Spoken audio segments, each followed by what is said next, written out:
పిల్లలు, మనం అక్షరం అనే పాఠ్యాంశంలో భాగంగా పేజ్ నెంబర్ 5లో మనకి భాషాంశాలు ఇవ్వడం జరిగింది.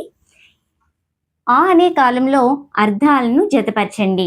ప్రతి పదానికి అర్థం అనేది ఇప్పుడు చూద్దాం. గవాక్షం. గవాక్షం అంటే నేను మీకు పాఠం చెప్పేటప్పుడు చెప్పాను. ఏంటి? నా గుండె గవాక్షాల్లోనే కాదు, మూసిన కను రెప్పలపై కూడా అక్షరాలు కవాతు చేస్తుంటాయని. మరి గవాక్షం అనేటువంటి పదం అక్కడ వచ్చింది కదా. గవాక్షం అంటే ఏం చెప్పాను మీకు? కిటికీ అంటే ఈ. కిటికీని సూచించేది ఈ అనే అక్షరం కాబట్టి మనం గవాక్షం అనే పదం ఎదురుగా ఈ అనేటువంటి అక్షరాన్ని మనం ఇక్కడ రాసాం. నా గుండె గవాక్షంలోనే. గుండె, గుండె అంటే ఇక్కడ ఏముందో చూడండి, హృదయం అని ఇక్కడ ఆ అనే అక్షరాన్ని సూచిస్తాము. అలానే కలలు రాలని రాత్రి అక్షరాలంటని తావు. తావు అంటే స్థానం. ఇక్కడ ఈ అనేటువంటి అక్షరాన్ని సూచిస్తాం. ఇలా, ఇలా అంటే నేల, భూమి, అవని అనేటువంటి అర్థాలు మనకు ఉన్నాయి. ఇక్కడ నేల అనేటువంటి దాన్ని ఇక్కడ ఆ అనే అక్షరంతో సూచిస్తాం. ఓకేనా?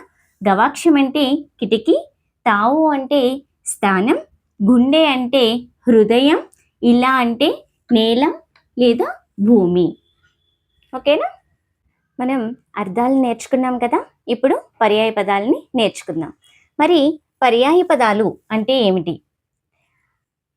ఒక పదానికి సమానమైనటువంటి అర్థాన్ని ఇచ్చే పదాలని మనం పర్యాయ పదాలు అంటాము. ఓకేనా? మరి ఇక్కడ రాసిన వాక్యాలను మీరు పరిశీలిస్తే కాయం అనేటువంటి మాటకి ఇక్కడే మీకు ఆన్సర్ అనేది ఉంది.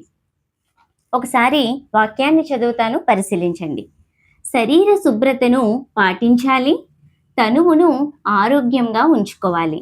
మరి కాయం అంటే ఏమిటి? మన శరీరం. శరీరం. అలానే తనువు. తనువు అన్నా కూడా కాయమే. ఇంకా ఇంకొక రెండు కూడా మీకు చెప్తాను. దేహం, మేను. కాయం అంటే శరీరం, తనువు, దేహం, మేను. దీంట్లో ఏ పదాన్ని తీసుకున్నా కూడా మనకి శరీరం అనేటువంటి మీనింగ్ని మనకి ఇస్తుంది. కాయం అంటే శరీరం, కాయం అంటే తనువు, కాయము అంటే దేహం, కాయము అంటే మేను. మరి రెండవ దాన్ని చూస్తే చూడండి. రెండవ వాక్యాన్ని పరిశీలిస్తే నేత్రాలను సురక్షితంగా ఉంచుకోవాలి, నయనాలు లేనిదే లోకాన్ని చూడలేము. ఏమి లేకపోతే మనం లోకాన్ని చూడలేము. నయనాలు. ఇక్కడ కన్ను అనేటువంటిది మనకి ప్రశ్నగా ఇవ్వడం జరిగింది. నేత్రాలు, నేత్రాలను సురక్షితంగా ఉంచుకోవాలి. వేటిని సురక్షితంగా ఉంచుకోవాలి? నేత్రాలు. దేనిని ఏమి లేకపోతే మనం లోకాన్ని చూడలేము? నయనాలు.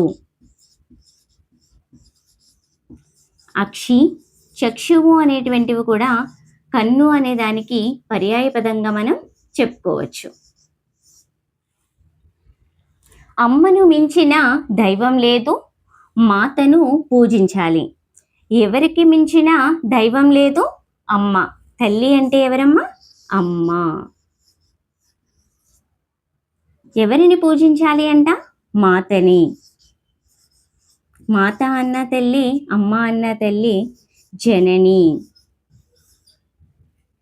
ఓకేనా? ఇవి మన పర్యాయ పదాలు.